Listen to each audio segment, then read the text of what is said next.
So hello. For today's video is magkilaw taog kapayas. So kani siya nga kapayas is napangayo ni nako siya sa akong tiya.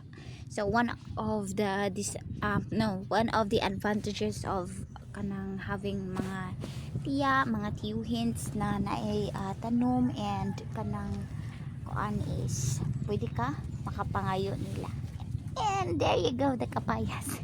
So hinahinay lang tanig panit no kay dangog siya and ako pa jud na siyang gibasa kay gihugasan ako ni samot ka dangog. So careful lang dito sa pagpanit and in any day akong way sa pagpanit pagawas gali ang akong pagpanit kay nawa man akong peeler, no choice ko gamiton din ako ang kutsilyo pagpanit niya.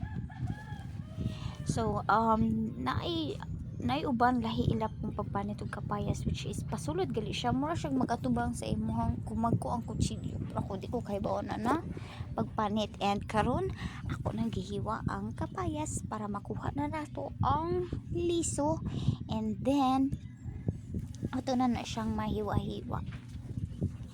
So wag itang tanganan akong liso ug ako day guys if mag ano kaning kapayas is kani gali siyang puti nga kanang murag gitaptan sa liso is ako na siyang kuhaon. Nay uban dili nila na ganahan kuhaon kay tamis manggod na siya nga part but ako is kuhaon jud na siya nako.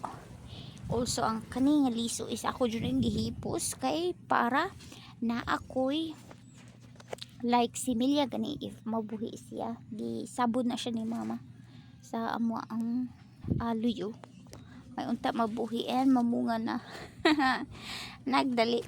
So maano ni ako na siyang gi-slice na hinay then ako na siyang gilahapan na ng puti.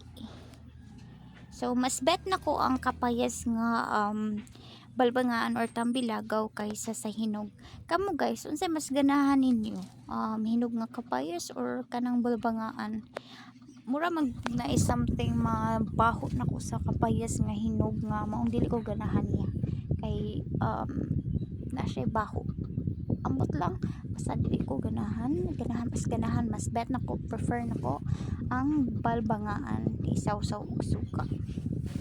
So mauna ni siya ako na ni siyang gihugasan ang ato ang kapayas then ready na ni siya para ibutang to sa ato ang sudlanan and kay tag-as magkay na siya nga kapayas and ang akong sudlanan is kani siya masud so ni ako na siyang gitunga para masud siya and sus gatubod ang akong laway while nag voice over bisan to na nahuman ako ni siya gaon na kapayas. Okay it's sabay di bagtugod nga kalami anagnaw so ato na ning butangan og nanatay sili and sukang pinakurat. So lami kay ni siya guys if ang imuhang suka is imong butangan og asin and gamay nga bitsin with the sili and kalami